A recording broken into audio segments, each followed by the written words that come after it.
Vamos a orar. Padre, te damos gracias por este tiempo, Señor. Venimos a ti, Señor, cargados, Señor, con hambre, con sed de justicia, como dice tu palabra, Señor. Queremos conocerte más, queremos saber más de ti y lo que tú tienes preparado para nosotros, Señor. Así que te pido que a través de tu Espíritu Santo, Señor, nos hables y nos des las instrucciones que necesitamos, Señor, para continuar caminando en tus caminos, Señor. Háblanos el día de hoy, Señor. Haznos sensibles a escuchar tu voz, Padre Celestial. Te lo pedimos y te lo agradecemos en el nombre bendito de nuestro Señor Jesucristo. Amén. Bueno, la semana pasada empezamos el capítulo 8 de este interesantísimo libro de Hechos de los Apóstoles, ¿no? Ya habíamos estado en el capítulo 7, donde vimos justamente el martirio de Esteban, cómo Esteban fue prácticamente asesinado a pedradas por predicar el Evangelio. Y en el capítulo 8 empieza justamente diciendo, y Saulo sostenía la ropa de Esteban, ¿no? Saulo sostenía la ropa de Esteban, ¿no? Y es prácticamente un preámbulo de lo que vamos a ver más adelante, cómo este fariseo de nombre Saulo, que perseguía a muerte a los cristianos, termina haciéndose cristiano, termina recibiendo a Cristo, tuvo un encuentro con Cristo, ¿no? Y es interesante porque me hace recordar que en alguna ocasión, algunas de las personas que me han perseguido, que me han criticado, ahora son cristianas. O sea, no perdamos la esperanza, ni dejemos de orar por nuestros enemigos, porque muchas veces no conocen la palabra de Dios y muchas veces por eso nos critican y nos tratan de locos, pero una vez que empiezan a conocer y ven nuestro testimonio, pues esas personas se convierten a Cristo, ¿no? Y ese es el plan y el propósito de Dios, que todos lleguen a ser salvos. Amén. Bueno, la semana pasada vimos nuestro punto número 1, que titulamos La persecución obliga a los cristianos a propagar el Evangelio, ¿no? Y pudimos ver cómo el asesinato de Esteban trajo consigo la persecución de la iglesia de Cristo, ¿no? Esa iglesia de Cristo que fue perseguida con tanta fuerza por Saulo y todo el ejército que tenía, que entraban a las casas y sacaban a las personas, y que incluso dice la palabra que ni las mujeres se salvaron, ¿no? Estos cristianos, al salir de Jerusalén rumbo a Judea, Samaria y el resto del mundo, salieron a propagar el Evangelio de Cristo. O sea, esta persecución hizo que se cumpliera, si se acuerdan, la profecía escrita en Hechos 1:8, que dice, pero cuando venga el Espíritu Santo sobre ustedes, recibirán poder y serán mis testigos, tanto en Jerusalén, ahí empieza la persecución, Judea, Samaria y en los confines de la tierra. Literalmente, la mayor parte de los miembros de la iglesia de Jerusalén fueron esparcidos. Pero lo interesante de esto es que los perseguidores que pensaban que con esto iban a acabar con la iglesia, estos perseguidores que pensaron que iban a matar a todos los cristianos y que así se acabaría este movimiento cristiano, no pasó. Al contrario, esta persecución tuvo un efecto contrario a lo que ellos esperaban. Esta persecución obligó a los cristianos, a los verdaderos cristianos, a propagar el Evangelio. No cabe duda de que Dios estaba trabajando tras las cortinas, detrás de las cortinas, y lo que ellos pensaron hacer mal, Dios transformó ese mal en bien para lograr lo que hoy estamos viendo, ¿no? Salvar la vida de mucha gente, la salvación. Y eso es algo que debemos tener en cuenta, iglesia. Dios siempre está haciendo algo bueno para nosotros. Y aunque a veces no parece, aunque a veces podemos hasta rebelarnos a Él, a veces podemos pensar, Dios me abandonó. Pero Dios está trabajando detrás de las cortinas y está haciendo una obra buena para ti. Y aunque muchas veces no lo vemos, debemos tener esa fe que nos dice Hebreos 11:1. Ahora bien, la fe es tener confianza en lo que esperamos, es tener certeza de lo que no vemos, ¿no? En otra traducción dice, la fe es la certeza de lo que se espera, la convicción de lo que no se ve. Sí, es cierto, no lo vemos, pero tenemos la fe de que Dios está trabajando. Dios está haciendo una obra en cada uno de nosotros. Dios está queriendo usarnos como sus instrumentos para propagar su evangelio. Luego vimos el punto número 2, que no lo he puesto ahí, pero que dice, la dispersión de los cristianos nos da una oportunidad para el evangelio. Y aquí podemos concluir que la dispersión no fue un retroceso, como muchos podrían creer. Al contrario, fue una expansión. Los discípulos llevaron el mensaje de Jesús más allá de Jerusalén, cumpliendo la gran comisión de ir y hacer discípulos. Y este fue el resultado de la persecución, iglesia. Estos discípulos no fueron intimidados ni callados.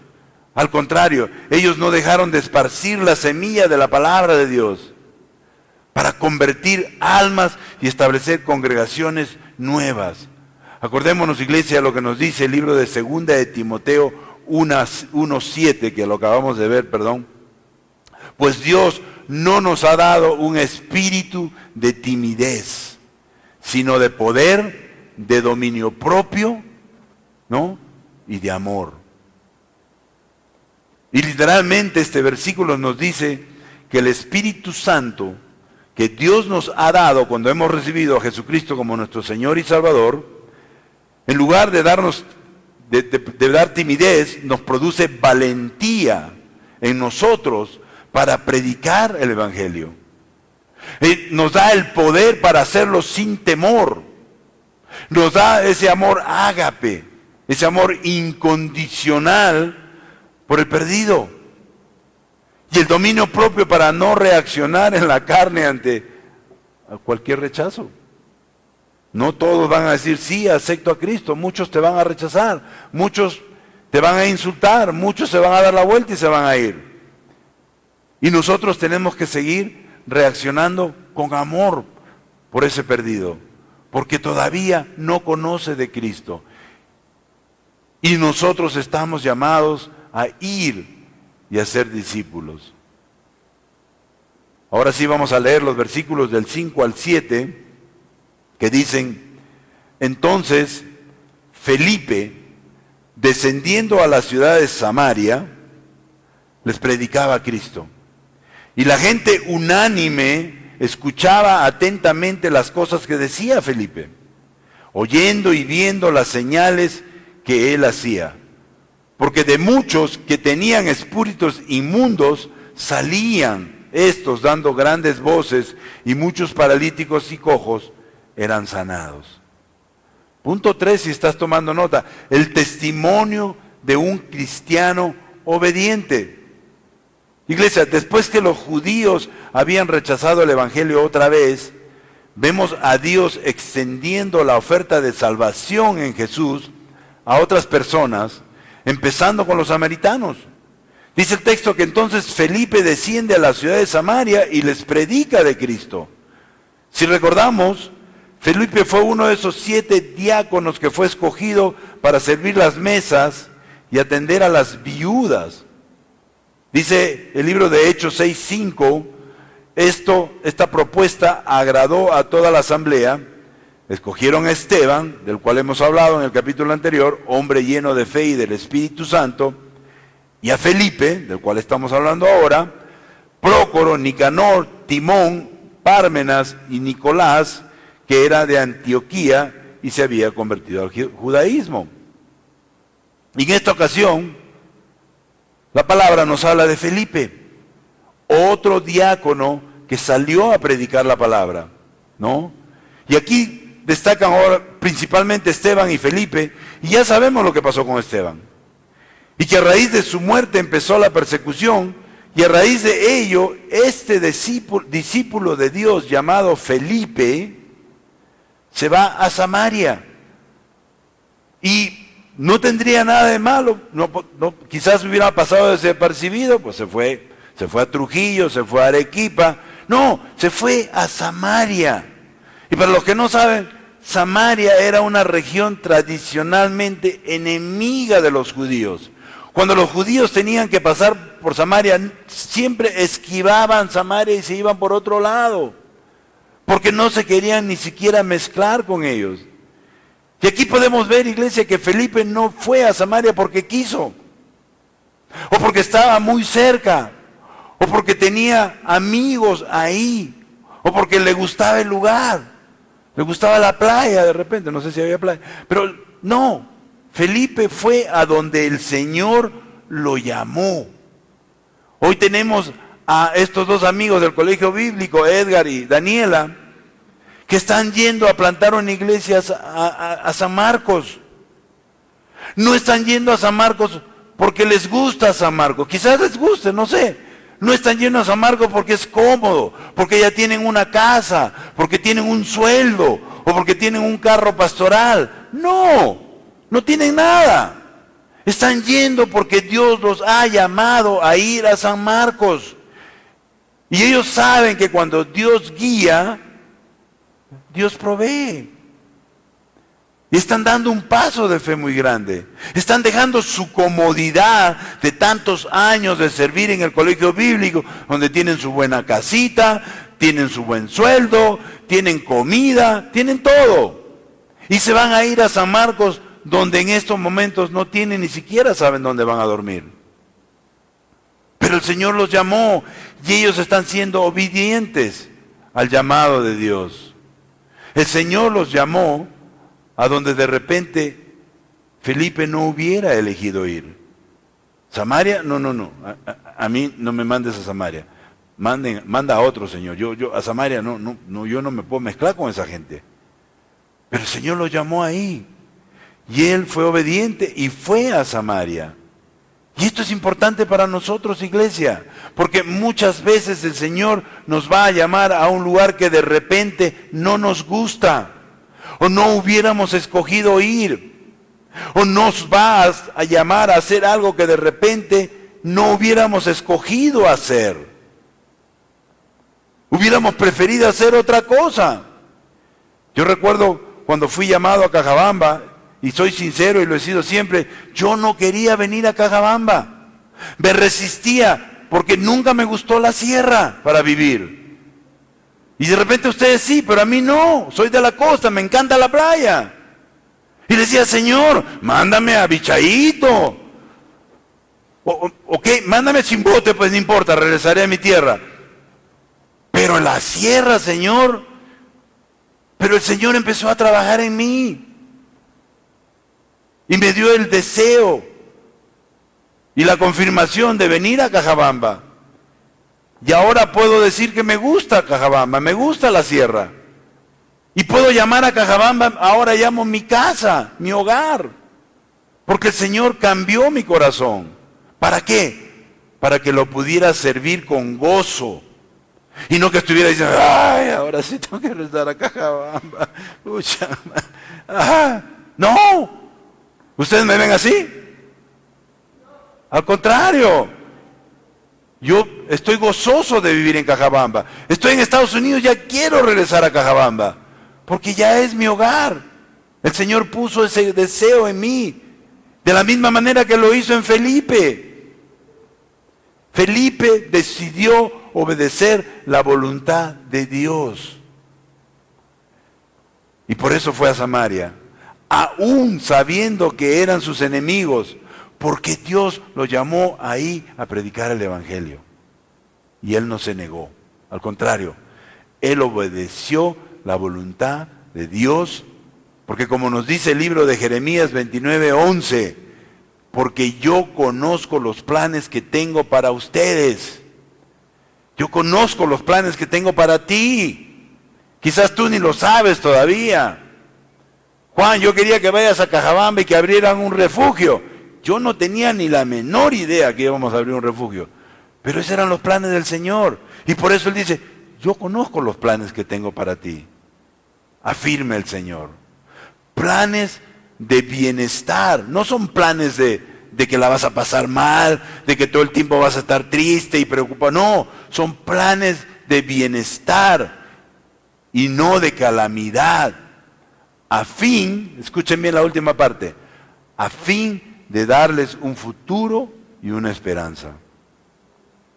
Así que el mensaje de Felipe a esta audiencia se centraba en la verdad de que Jesús era el Mesías de Israel. Literalmente el texto original dice que les proclamaba el Mesías. Pues ellos también esperaban la llegada de su libertador. Lo vemos en el libro de Juan 4:25, que dice, cuando Jesús le habla a la samaritana, no sé si se recuerdan ese pasaje, le dice, la samaritana le dice, sé que viene el Mesías, le dice, al que llaman el Cristo, respondió la mujer.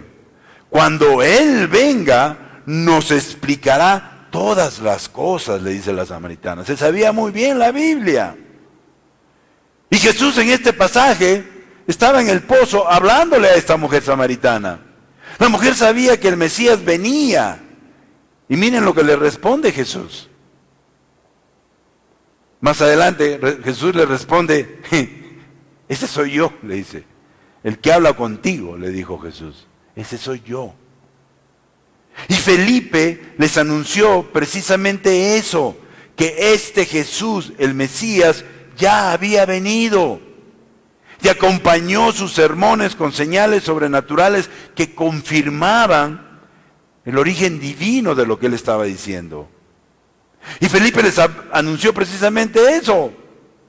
Y dice el texto, y la gente unánime escuchaba atentamente las cosas que decía Felipe, oyendo y viendo las señales que hacía. Estos samaritanos reconocieron la importancia de lo que Felipe decía y de las señales que hacía, y dice la palabra que se regocijaron al escucharlo y verlo. Tenían gozo de escucharlo y verlo. Era la palabra de Dios. Y cuando escuchamos la palabra de Dios tenemos que sentirnos gozosos, porque es Dios hablándoles a través de la persona que está predicando en ese momento. Ahora, quizás te preguntes, bueno, Juan, has hablado de los samaritanos y que son, pero ¿quiénes son realmente estos samaritanos? Los samaritanos eran habitantes israelitas de Samaria que se mezclaron con los extranjeros en los tiempos donde fueron extraídos de Jerusalén, ¿no? Se mezclaron con extranjeros, incluso adoptaron sus religiones idólatras, ¿no? Estos samaritanos generalmente eran considerados como mestizos, o sea, no eran de raza judía pura, y por eso fueron despreciados por los judíos. Pero a pesar de eso, Felipe va a Samaria y predica a Cristo, y realiza milagros, sana enfermos, expulsa demonios, y da grandes muestras del poder de Dios. Y si recordamos el pasaje de la mujer samaritana en Juan 4, del 6 al 9, dice, allí estaba el pozo de Jacob. Jesús, fatigado del camino, se sentó junto al pozo. Era cerca del mediodía, dice. En eso una mujer de Samaria llegó a sacar agua y Jesús le dijo, dame un poco de agua. Y sus discípulos habían ido al pueblo a comprar comida. Entonces, como los judíos no se relacionaban con los samaritanos, miren lo que le responde la mujer. ¿Cómo se te ocurre pedirme agua si tú eres judío y yo soy samaritana? Y si nos damos cuenta aquí, dice el texto que los judíos no se relacionaban con los samaritanos. O sea, no se juntaban, no se mezclaban, les tenían cierto rechazo a los samaritanos. Y aquí Lucas, el autor de este libro, indica que a pesar de que los líderes respetados en Israel no aceptaron la verdad acerca de Jesucristo, aquellos que conocían el Pentateuco, aquellos que leían constantemente las Escrituras, sabían de la venida del Mesías, lo habían rechazado una vez. Y los samaritanos escuchaban la verdad gustosamente. Y esto hizo que aquellos que buscaban la verdad y confiaban en Cristo se convirtieran aún más despreciados que antes por la sociedad judía. Lo que quiero decir es que si ya los odiaban por ser mestizos, ahora los odiaban más por ser cristianos. ¿Suena familiar? Sin embargo, Felipe no permitió que esas barreras culturales o sociales lo detuvieran. A pesar de las diferencias entre judíos y samaritanos, él fue donde Dios lo envió para predicar el Evangelio y cumplir así su propósito, el propósito de Dios. Porque Dios quería que los samaritanos también se salvaran. Pero iglesia, así como Felipe, nosotros también estamos llamados a ir más allá de nuestra zona de comodidad. O romper esas barreras culturales, sociales, incluso económicas, predicando el Evangelio sin discriminación, sin importar las barreras que existan. Escuché una vez a un misionero decir que él solo le predicaba a la gente pobre, a la gente humilde. Yo le pregunté, ¿y qué hay de la gente de clase media o la gente rica? A ellos, ¿quién les predica? Porque que yo sepa, Jesucristo ha venido a salvar a pobres y a ricos por igual.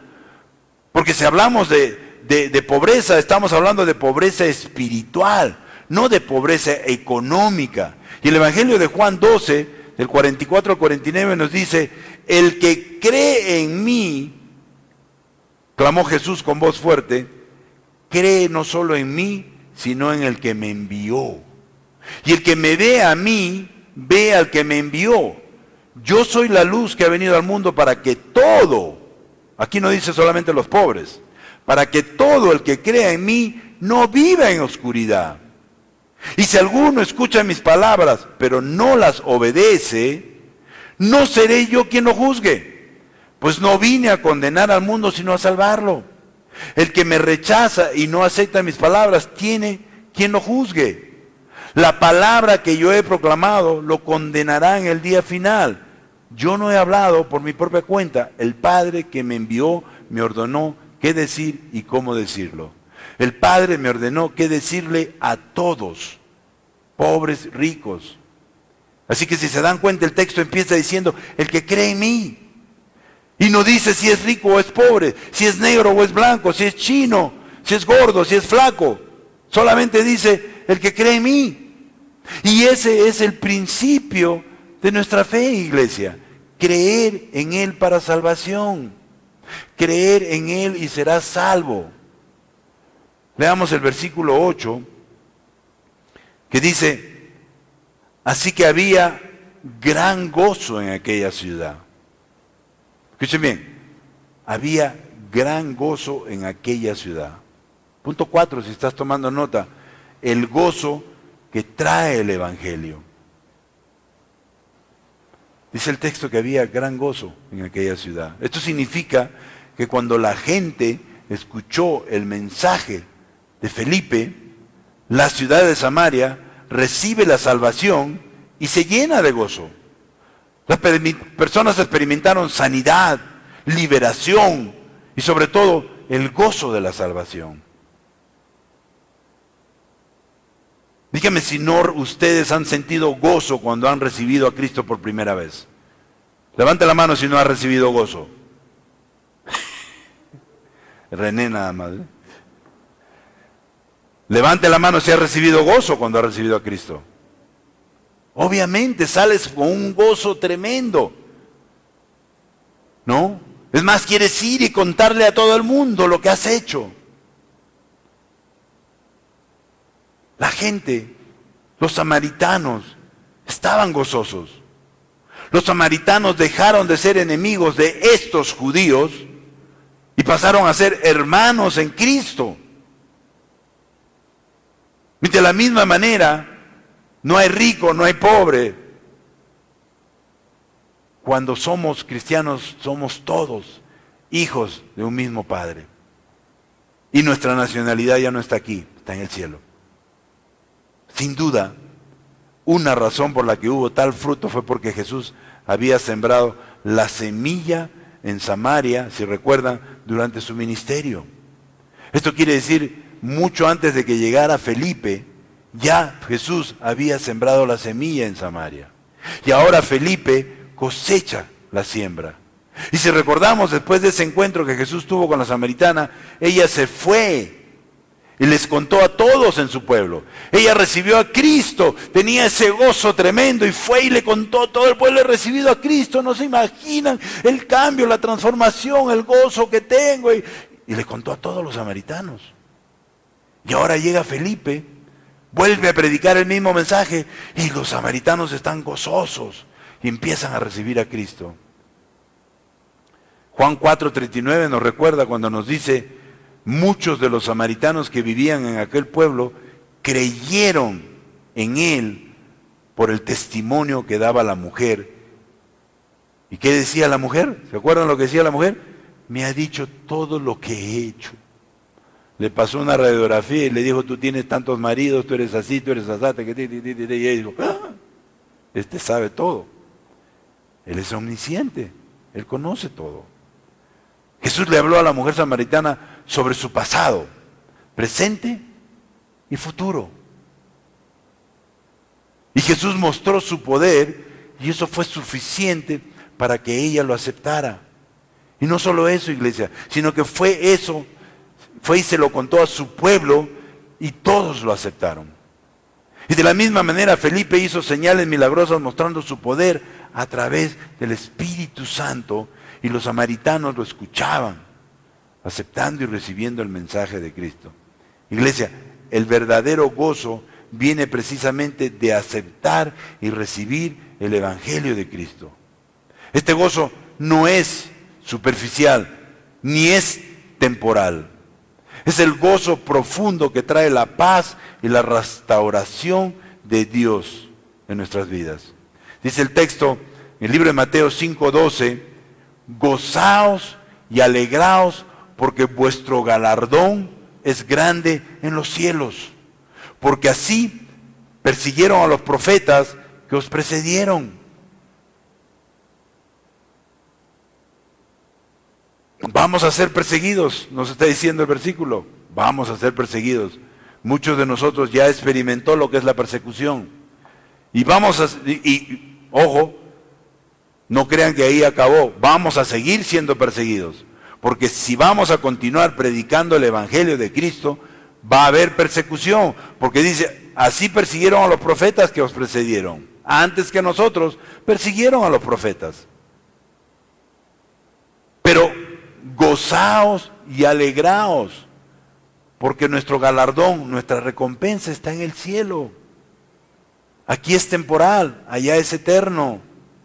Iglesia, recordemos esto, cuando compartimos el Evangelio con otros, no solo estamos ofreciendo palabras, sino la posibilidad de experimentar un gozo genuino que cambia vidas y nos hace nuevas criaturas, como dice 2 Corintios 5:17. Por lo tanto, si alguno está en Cristo, es una nueva creación. Lo viejo ha pasado, ha llegado ya lo nuevo.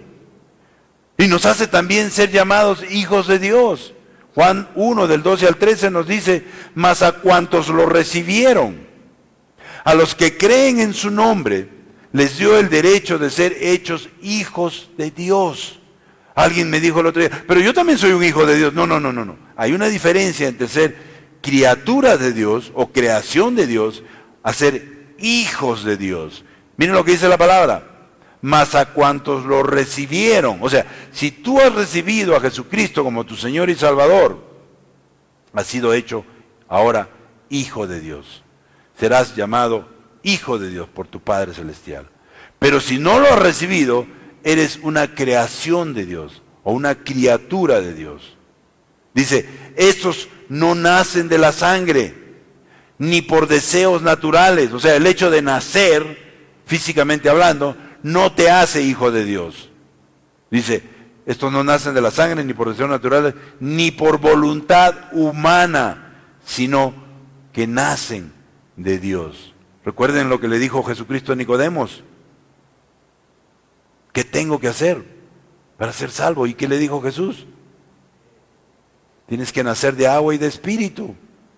Primero de agua, porque estás en el vientre de la madre, donde hay agua, sales de ahí, y ahora tienes que nacer de espíritu, tienes que recibir a Jesucristo como tu Señor y Salvador. Entonces, la persecución no solo es un momento de sufrimiento para los creyentes, sino que es como un motor que empuja la expansión del Evangelio. Y Dios usa las dificultades en nuestras vidas para llevar a cabo su propósito de salvar a todos los pueblos. Sin duda, el gran gozo en aquella ciudad vino de la realidad del poder espiritual y de ver y oír las señales que hacía Felipe. Pero vino especialmente porque Felipe se dejó usar por Dios a través de su Espíritu Santo para predicar el Evangelio.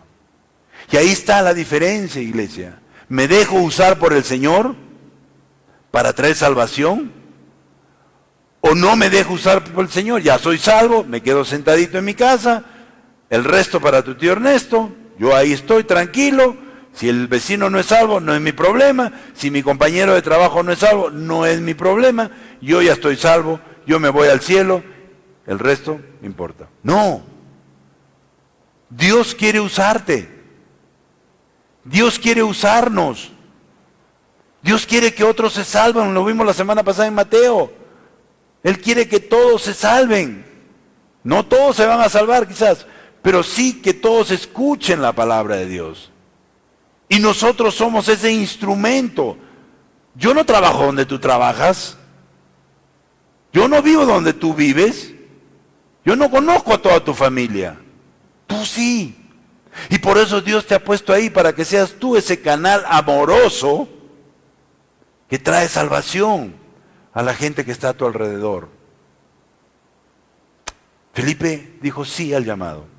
Fue a un lugar que muchos judíos no irían. Y trajo salvación a la ciudad. Y trajo gozo a aquella ciudad. Ese gozo que solamente viene de escuchar y recibir el Evangelio de Cristo. Felipe se dejó usar por Dios. Y termino haciéndoles estas preguntas. ¿Estás siendo fiel? No me respondan. Pero ¿estás siendo fiel en predicar el Evangelio incluso en medio de las dificultades? ¿O te distraes quejándote? Es que no puedo más. Y te pierdes la oportunidad de poner tus coronas en el cielo. ¿Estás permitiendo ser usado por Dios para expandir su reino sin importar las circunstancias? Porque déjenme decirles una cosa, circunstancias, dificultades, problemas van a haber siempre. Levante la mano, ¿quién nunca ha tenido una dificultad o un problema? Solamente René. ¿Ves? Todos tenemos dificultades, todos tenemos problemas, pero eso no nos puede distraer de la gran comisión de ir y hacer discípulos. Y quizás hoy estés enfrentando momentos de persecución o dificultades en tu vida. Recordemos que muchas veces el enemigo usa todo eso para distraernos de nuestro llamado principal de predicar el Evangelio. El libro de Pedro, 1 de Pedro 5:8 nos dice, practiquen el dominio propio y manténganse alertas. Su enemigo, el diablo, ronda como león rugiente buscando a quien devorar. Déjenme decirles una cosa, cuando ustedes salgan por esa puerta, ahí en la puerta, al costadito de la puerta, ahí va a estar el enemigo como un león rugiente buscando a quien devorar. Y va a buscar la manera de que te olvides de todo el mensaje, de que te olvides de todo, que pierdas el dominio propio y de repente terminas hasta peleándote con tu esposa. Y dices, pero ¿qué pasó? ¿Por qué? ¿Cómo? Si el enemigo está como un león rugiente buscando a quien devorar. Y debemos estar alertas, por eso dice la palabra, hay que estar alertas. Alertas.